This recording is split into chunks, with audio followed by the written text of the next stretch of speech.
we are back with Margarita Monet of Edge of Paradise. As promised, we're going to go through The Unknown, the brand new album coming out this September, and we're going to go through it track by track, where Margarita is going to tell us about each one of these songs in a bit of detail here to give us a little bit more insight as far as what everybody's in for when this album drops in a couple months. So Margarita, welcome once again. Thank you again for having me. It's really my pleasure. Definitely. Well, let's dive right in. The first few songs on the album have, coincidentally or not, been the first singles coming out.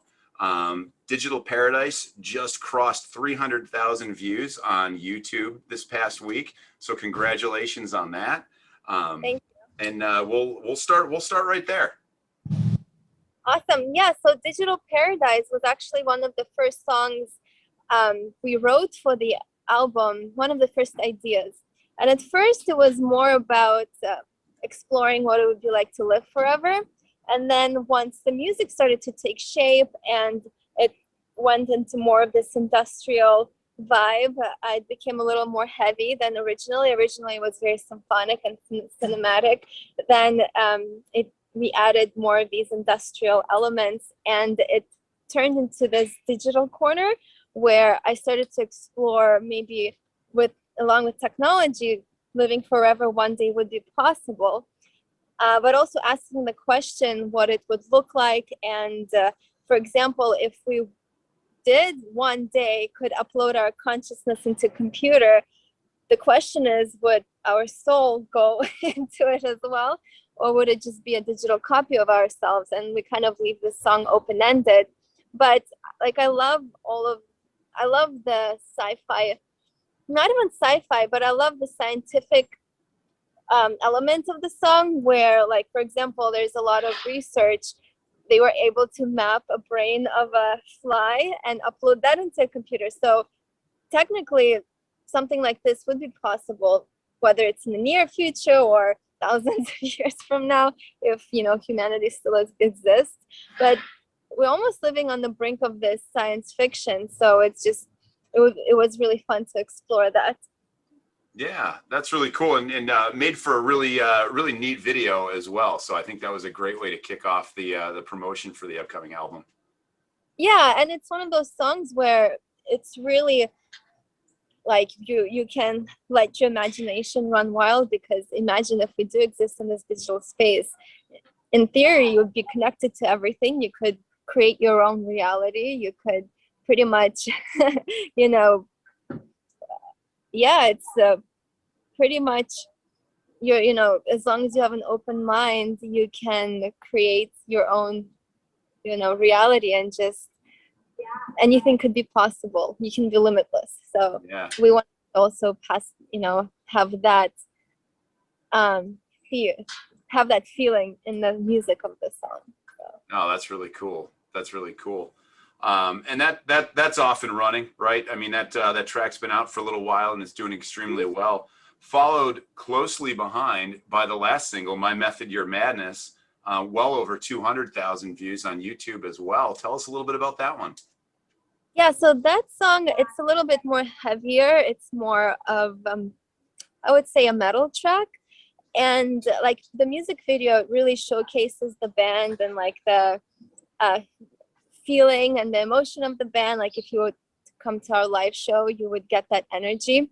And that song explores whether our choices could echo through different timelines or dimensions, or whether what I do today will affect me tomorrow, affect someone else tomorrow. So you can really scale it up or scale it down to however you like. Like I like making songs so listeners can interpret it for themselves. For me, I make it so it's like really larger than life, and I just kind of go wild with it, but it can really be applied to your everyday life.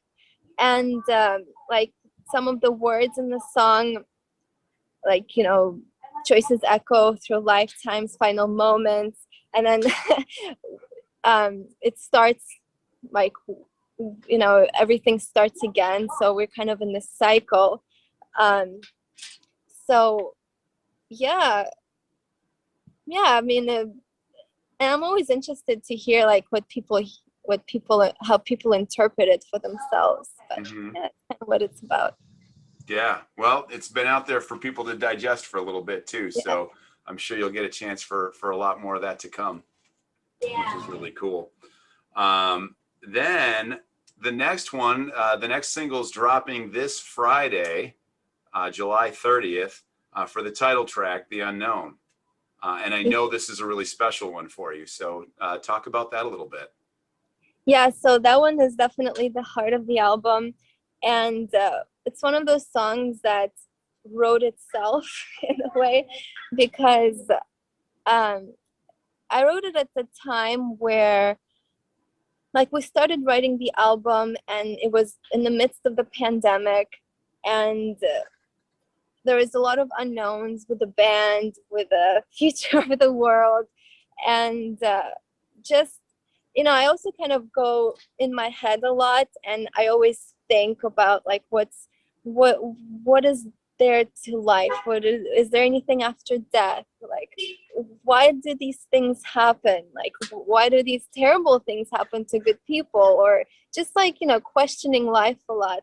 And it's kind of a way for myself to in a way cope with life, because if you give into fear of the unknown, like, for example, I would go crazy because there's so much anxiety in living if you really give into it. So for me, to switch that, and instead of being fearful of it, finding strength in it, like finding strength in the unknown. um yeah, so for me it's a really special song, just because, you know, of that aspect. And also, like I say, inside the silence of my mind, I find the strength in the unknown. So it's important to really calm your mind sometimes, and just believe in whatever it may be. uh, you know, some people follow religion, some people don't believe in anything, and, like, I'm one of those people that I don't think I could go through in life not believing in anything, because if I go through life just thinking this is, you know, our physical existence is just it, that's what it is, it would be pretty depressing.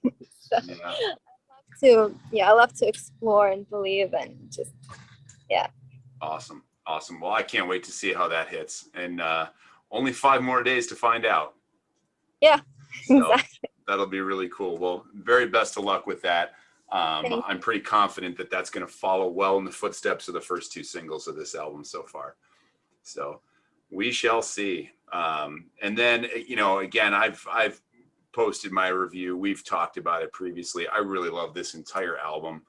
It's one that I've been able to listen to numerously from start to finish.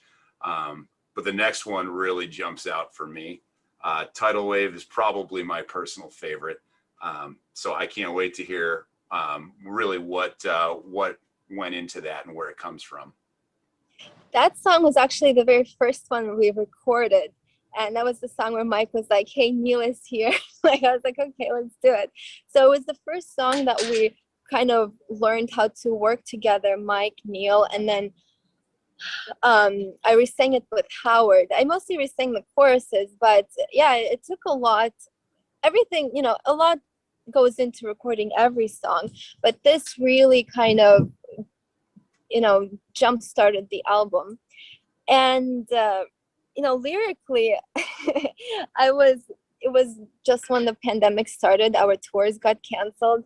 I was really fed up with like everything, how things were going. So it starts with like, what else could come next, you know? Yeah. So and then, you know, the chorus, like a tidal wave, it's like, whatever can come, whatever you throw at us, we're gonna overcome it like a tidal wave. So that song is just really about overcoming anything that life throws at you, and not letting anything bring you down. And if it does bring you down, then you're just gonna rise above it like a tidal wave. Mm-hmm. So, and I think musically also it really kicks, and yeah, it's one of those really high energy tracks, and empowering, and yeah, I hope it really energizes people and empowers them to pretty much overcome anything life throws at them. So yeah. Yeah, well, I definitely get that vibe out of it. And previously, you had mentioned during the production of this album, really finding kind of a vocal space that you've never had before, or you know, at least in the studio. And I've got to imagine that this is an example of that stands out, at least to me listening to it, because your voice absolutely soars on this track, and it's just awesome. Thank you. You know, so I mean, when you're hearing that after, you know, after you've laid the track down and you've laid the vocals down, was this one that kind of stood out as like, wow, that's different? Yeah, definitely, especially the chorus. I really kind of went for it. And you know, in the studio I never hold back, and sometimes like I get dizzy because it's just you know, these songs take a lot out of me, but it's about just giving into the music and doing whatever the music needs you to do. But also, like, for example, in the pre-chorus, I say, and I'm in this race, won't let this madness bring me down. I'm in this race. Yeah. So it's like the feeling of, you know, life, especially in LA, it can feel like a rat race, and you're always chasing something, and there's a very few moments to breathe. So it's about also not getting caught up with that and not letting that bring you down, because if you kind of get caught in it, it can really kind of take a lot out of you.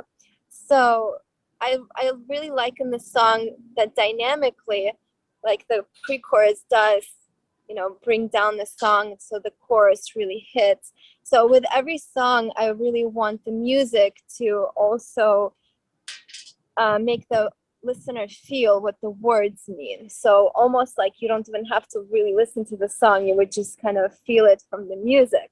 So that's why, like, people sometimes ask me, do you write lyrics first or the music first? For me, it has to be all together, like whatever the music, I guess the music comes first because it always inspires the words. So yeah, and that was really cool to hear you explain that, especially the way that the pre-chorus sort of leads into it, because it is like almost like the calm before the storm, and then yeah, you come through with the chorus and it's just you know, stratosphere kind of stuff, which was really cool. So I can't wait for everyone else to hear it. thank you. Getting just about to the midpoint of the album though with Believe. Tell us a little bit about that. Yeah, so with Believe, we bring it down a tiny bit, and it's kind of a waltz of the album, if you know what I mean. It's definitely story driven. I wrote for this song, actually, I wrote the words first. I had a melody in my head, like the beginning of like the verse melody.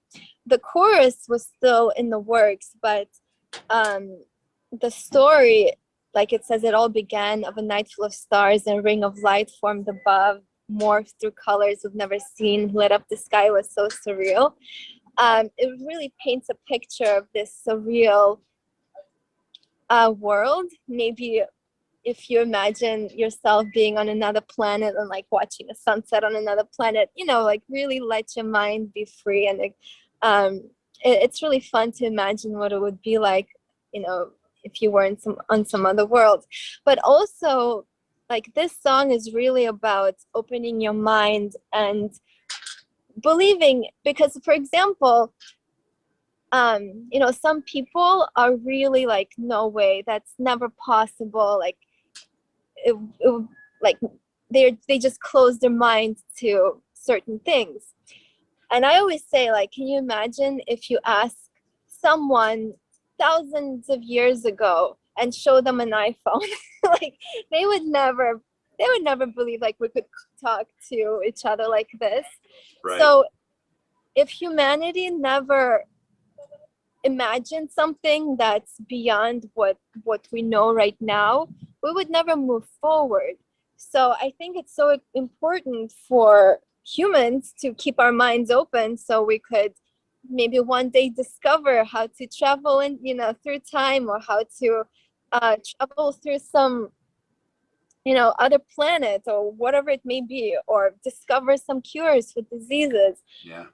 So the song, the message of the song is that it's important to keep our minds open, important to believe, whether you want to believe in, you know, a spiritual thing or even like scientifically. Mm-hmm. So we're able to move forward, as, you know, humans move forward, you know, evolve spiritually or evolve technologically. So yeah, that's what the song's about. Awesome. Cool. And kicking off the second half with another rager to me, is False Idols. Yeah. So Let's have it. Yeah. False Idols is definitely one of the metal songs of the album. It's heavier. It's very driven, very guitar driven as well. It's about exploring, because, you know, through history, of course, we have, you know, individuals, whether good or bad, that are leaders in some form. And it explores, like, I always explore, like, why do people follow other people? Like, why do people follow some ideals that others create, good or bad?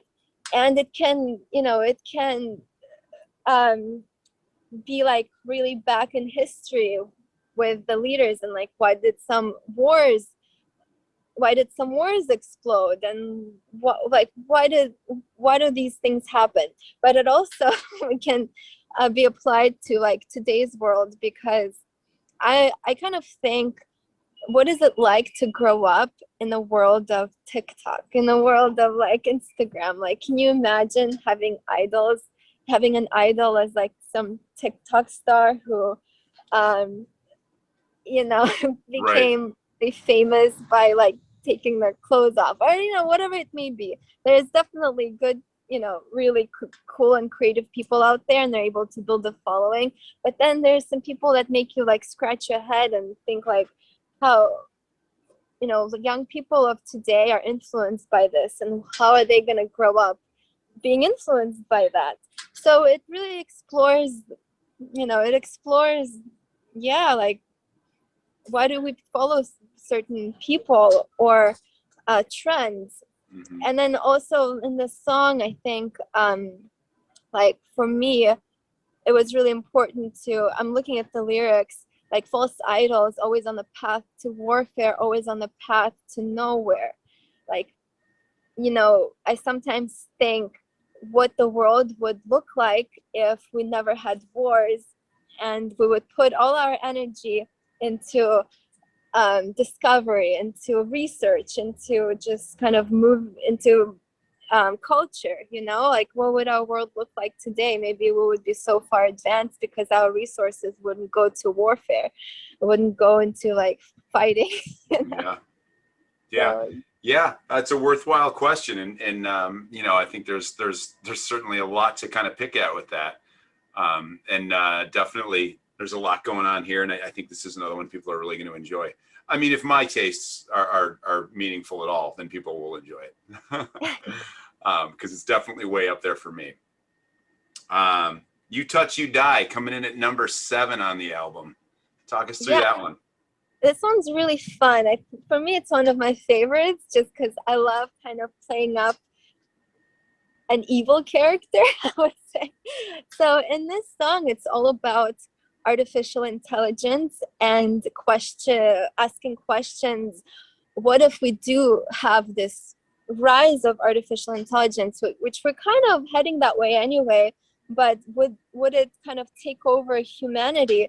Because, I don't know, I think if artificial intelligence really becomes prevalent, I think it would take over humans. So You Touch You Die is pretty much about putting myself in a character of this artificial intelligence, and kind of saying, you know, you created me, and now if you feel threatened, but you want to destroy me now, you touch me, you die, you know? Mm-hmm. So yeah, it's just kind of exploring what that might look like in our future, and the dangers of it, And I think we should really, rethink a lot, or just at least, be prepared for what our own creations can, do potentially be very bad. So, Mm-hmm. yeah. That's cool. Yeah, kind of a Terminator sort of thing, right? Yeah, because like in the Course it says, if I am your ruler, who is your God, if I give you forever, you give me your light. I think a lot of research right now, if you look into what people are like, there's a lot of research on how to extend your life, how to live forever, and technology plays a big part in it, but there's also dangers to it, and it kind of plays off Digital Paradise in a way as well, just a very darker Digital Paradise. Mm-hmm. Yeah.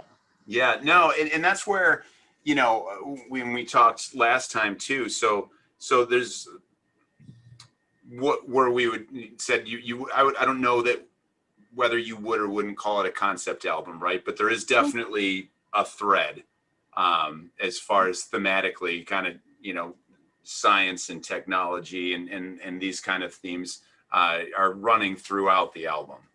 Mm-hmm. And then for me, it felt like after You Touch, You Die, heading into the last three, it kind of felt like these final three tracks were sort of, well, obviously they're closing out the album, but they kind of went together and sort of like things started to kind of come down a little bit here, and in a great way, because none of these things sound like anything else on the album either. Starting with One Last Time with number 8. Talk us through that one. Yeah, so One Last Time was a story in my head of these two people who maybe live in this world, live in the future, and they have a lot at their not at their disposal, but for example, in my head, the story was like there's this couple, and one of them is dying, and they are able to upload themselves into this binary existence, into this digital world. But the other one, when one is kind of moves on into this next life, or into not like, in the song, it's not the next life, it's just your mind is in this digital space. Mm-hmm. But for the other, I guess she feels like the soul is not there anymore, the love is different.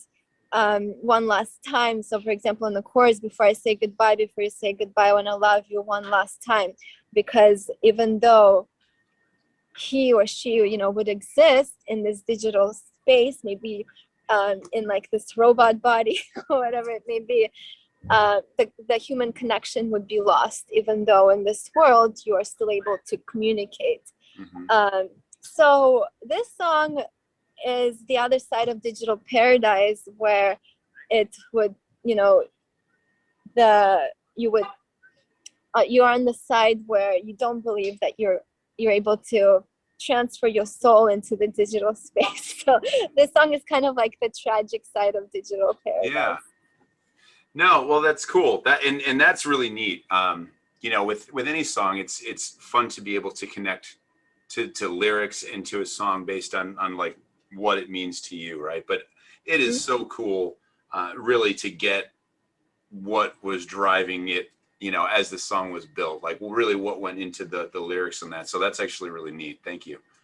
Yeah, and like it says, one last time you make me cry, one last time. So I think it's like human emotion is so beautiful, whether it's sadness, happiness. I think that's really what makes us human, and it might be lost if we just exist in a digital space. So yeah, it really plays upon how important human emotion is. Sure. Hey, I would say we see more of that now anyway. I mean, nobody talks to each other anymore. It's always texting and email, everything like that, right? I mean, like we haven't heard that already, but it's so true. People don't know how to talk the way that they used to. So I think that's an easy one to sort of connect with. Further rounding it out, number 9, Leaving Earth. Yeah, I really love Leaving Earth. I think it's like musically, we had just had so much fun because you also have keyboards playing off of the guitar. We have that kind of instrumental break in the middle. So I really love that song. And like lyrically, it was the second song we recorded. And this song really showed where this album was going with this theme. I think we just gave into this theme with this song. And, you know, it's about exploring worlds. And because we were amidst this pandemic, it was kind of about rebuilding, whether it is on this earth, you know, in the song I'm talking about leaving to some other planet, but ultimately the message is about rebuilding. And even if we are kind of on the edge of not destruction necessarily, but on the edge of hard times or whatever it may be, the importance of kind of coming together, seeing hope, seeing light at the end of the tunnel, and Mm-hmm. rebuilding. Yeah, that's cool. That's neat, and I think it'll be neat for people to kind of digest that a little bit too, in everybody's, you know, kind of each in their own way. Yeah. You mentioned the keyboards on that song a moment ago too, and that reminds me, kind of on a bigger scale. One of the things that that really stood out to me was, I guess what I would call like your selective use of the keyboards throughout the album, and really just throughout your sound to begin with, which is to say, you know, I like a lot of stuff that you would call like symphonic metal, right? And so that it definitely has a little bit of that feel to it, but you use it sparingly. Um, Mm. you know, like it feels like there's a time and a place when it comes in. You're a very guitar driven band, but the keyboards come in right at the right spot, and I love that. So kind of separate from any individual song. Yeah. Does that mean anything? Like what? Like am I just talking, you know, crazy? Because that's how I hear it, and it seems to really add a lot more because it's not overused at all. It's exactly where it's called for. Thank you. That really means a lot because, and I remember like even when I was little from playing classical music, you really start seeing how compositions, like if you look at Bach or, you know, Beethoven or like the great composers, you know, they have the main melody, and then everything, like every note is there for a reason. So growing up, I really paid attention to that. Like, you know, you have the main theme and then how it evolves, and just really kind of not even analyzing, but paying attention to how the songs or you know, compositions evolved, and kind of how the theme evolves but also comes back. So for me, I always have, and you know, Dave, and on the guitar as well, like because he's a great guitar player, he could solo all the way through. Like Yeah. he really holds back because we really pay attention to what the song needs, what the melody, like how the vocals, like what is there to need, what needs to be there to support the vocals. And the keyboards just kind of add a layer of epicness in some spaces. Like I'm always light, for example, in the verses on the keyboards. In the choruses, I don't try to kind of add another melody. I try to kind of support what is there, and Mm-hmm. maybe like in the bridge, I like to introduce something and maybe kind of have fun with the melodies. But I think just my mind is wired in the way where I really recognize what is there at the forefront, and put whatever needs to be there to support it, you know? Yeah. And that's really evident, which is why I meant to even ask you this last time we talked too. So I'm glad that I wrote it down, and you reminded me when you were talking about that a few moments ago, because that's something that really stood out. So that's really cool to kind of hear sort of what goes into it, on the creative side. Thinking, yeah, I just want to add one more thing, like Yeah. in Leave Earth, we have words like life is endless light, in red moonlight, is this our new perception, and that kind of, I think today, we don't we don't give life enough, not even value, but I think we need to recognize how precious life is more than we do so today, if that makes any sense. I think we need to remember how lucky we are, because we really won the lottery to exist on this planet. Like, what are the odds, right? So Mhm. we need to recognize how precious life is within ourselves, but also in how we treat others. You know, I think Yeah. just today's world, maybe if we all remember that, we would have less conflict. Yeah. Yeah, no, you're absolutely right. And you know, oftentimes it takes something terrible to remind people of that, you know, whether it's, you know, you lose a friend or family or something like that. So I think anytime we can be reminded in something a little less tragic, I think is good. Yeah, yeah. So yeah, cool. So rounding out the album, final track, Bound to the Rhythm. Tell me a little bit about that one. Yeah, so Bound to the Rhythm is about my relationship with time. And I start the song by saying, time, you can be so cruel. I'm lost inside your, I forgot, I'm lost inside your storm. I haven't heard that song in a while.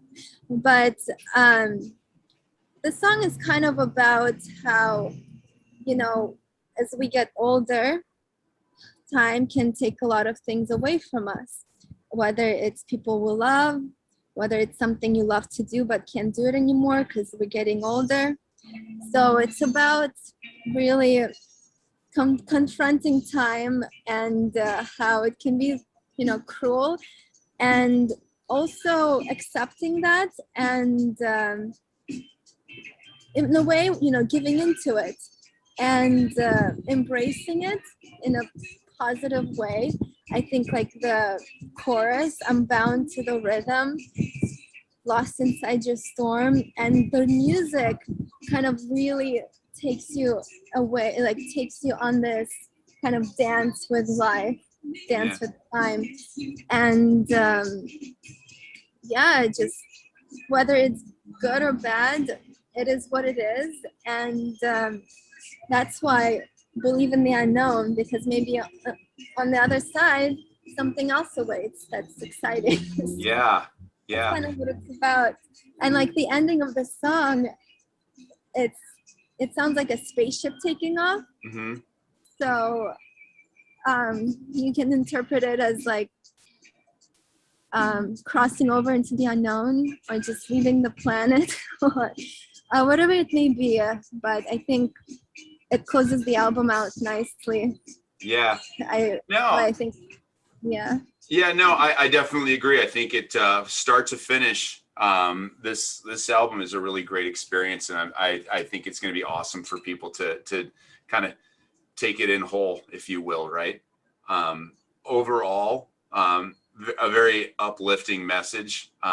You know, a lot of parts of it, talking through it, but even before talking to you about a lot of the tracks, you could tell some of these, even going back to my personal favorite on there, starts, you know, with some adversity, and then it sort of becomes empowering, you know, throughout throughout the song and then throughout the album together too.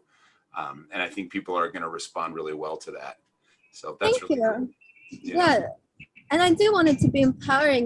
You know, it's funny is like when we were recording it, and Neil was like, "Guys, you're just like so apocalyptic," and I'm like I never saw the songs that way. Like, yeah, you know, I might talk about some really intense things, but the overall message, it is really empowering and uplifting, because if you look at life, we do have so many crazy things we go through, and life can be really cruel, and we have to be strong, but there's so many beautiful things. And I think the unknown is a beautiful thing, because if we don't know, there's a lot that could be really exciting about it. Like, what if Right. you know, what if there are some other dimensions, and what if our minds could, you know, roam free through the universe?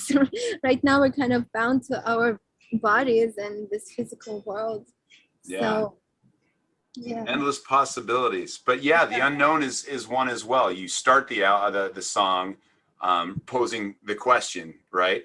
About the unknown, and it seems to be exactly that, and almost intimidating. And then, you know, as the song picks up, it feels like you just sort of like grab it by the horns and it's like, no, this is actually a good thing. And right, you know what I mean? That's what I took from it, at least. So it was cool. So yeah. Well, that's really exciting. And for anybody that just listened to all of this, I can't wait till everybody gets the album. It's going to be really fun. I'm super excited. I've listened to it countless times, and so many more to come. And that's even before I get my physical copy. So Yes, I'm really excited for the physical copy for you to see, because we put so much thought inside the artwork and just what it looks like inside. And also I wanted to thank you for giving me the opportunity to talk about these songs, because as till now they kind of just lived in my head, and I think this is the first time I kind of verbalized it.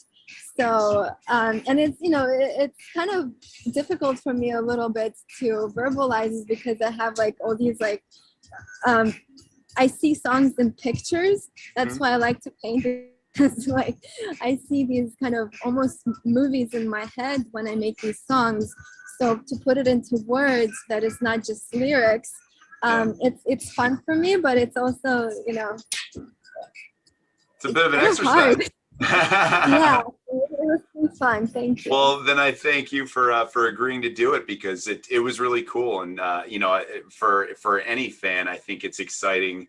I mean, geez, even you know, back in the day, and like, you know, in high school and stuff like that, I used to love anytime a band would really get into an album and you know, like give you sort of the behind the scenes, as far as, you know, going deeper than what you just hear on the surface.